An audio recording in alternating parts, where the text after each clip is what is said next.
بسم اللہ الرحمن الرحیم۔ سنہری فکرے کے معزز ناظرین، السلام علیکم۔ دوستو، جب حضرت ابراہیم علیہ السلام نے دیکھا کہ مختلف جانور ایک لاش کو کھا اور نوچ رہے ہیں تو انہوں نے اللہ تعالیٰ سے کیا عرض کی اور اللہ تعالیٰ نے انہیں کیا کام کرنے کا حکم دیا، جانیے اس ویڈیو میں۔ اور نئے آنے والے دوستوں سے گزارش ہے کہ اس چینل کو بھی سبسکرائب کر دیں۔ سمندر کے کنارے ایک آدمی کی لاش پڑی تھی۔ جب سمندر کا پانی چڑھتا تو مچھلیاں اس لاش کو کھاتیں اور جب پانی اتر جاتا تو جنگلی درندے کھانے کے لیے آ جاتے۔ جب درندے چلے جاتے تو پرندے اس لاش کو نوچنے لگتے۔ حضرت ابراہیم علیہ السلام یہ سب منظر ملاحظہ فرما رہے تھے۔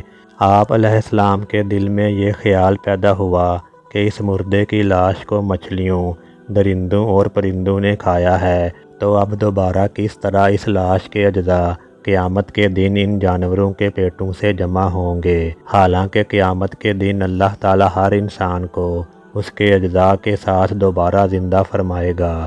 چنانچہ حضرت ابراہیم علیہ السلام کے دل میں یہ جستجو پیدا ہوئی کہ اپنی آنکھوں سے دیکھا جائے کہ اللہ تعالیٰ مردے کس طرح زندہ فرماتا ہے۔ چنانچہ آپ علیہ السلام نے اللہ تعالیٰ کی بارگاہ میں عرض کی، اے اللہ، مجھے دکھا تو مردے کیسے زندہ فرمائے گا۔ اللہ تعالیٰ نے فرمایا کہ کیا تجھے یقین نہیں؟ حضرت ابراہیم علیہ السلام نے عرض کی کہ یقین تو ہے، مگر یہ عجیب منظر دیکھ کر دل کو تسکین دینا چاہتا ہوں۔ اللہ تعالیٰ نے حضرت ابراہیم علیہ السلام کی یہ خواہش پوری فرمائی اور حضرت ابراہیم علیہ السلام کو حکم فرمایا، تم 4 پرندے لے لو اور انہیں اپنے ساتھ خوب مانوس کر لو، پھر انہیں ذبح کر کے ان کا قیمہ آپس میں ملا دو، ہڈیاں پیس دو اور مختلف پہاڑوں پر رکھ دو اور انہیں آواز دو۔ ان میں سے ہر ایک اپنی پہلی شکل و صورت میں تمہارے پاس آ جائے گا۔ چنانچہ حضرت ابراہیم علیہ السلام نے ایک مور، ایک مرغ، ایک کبوتر اور ایک کوا، 4 پرندے لیے اور انہیں اللہ تعالیٰ کے حکم سے ذبح کر دیا۔ ان کے پر اکھاڑ دیے اور ان کے گوشت کا قیمہ بنا کر سب کے اجزاء آپس میں ملا دیے۔ پھر اس قیمے کے کئی حصے کر کے الگ الگ پہاڑوں پر رکھ دیے اور سب کے سر اپنے پاس محفوظ کر لیے اور ان پرندوں کو آواز دے کر بلانے لگے۔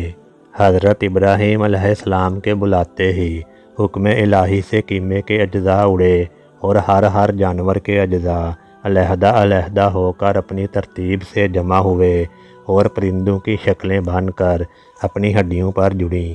پھر اپنے پاؤں سے دوڑتے ہوئے حضرت ابراہیم علیہ السلام کی خدمت میں حاضر ہو گئے اور اپنے سروں سے مل کر بعینہ پہلے کی طرح مکمل پرندے بن گئے۔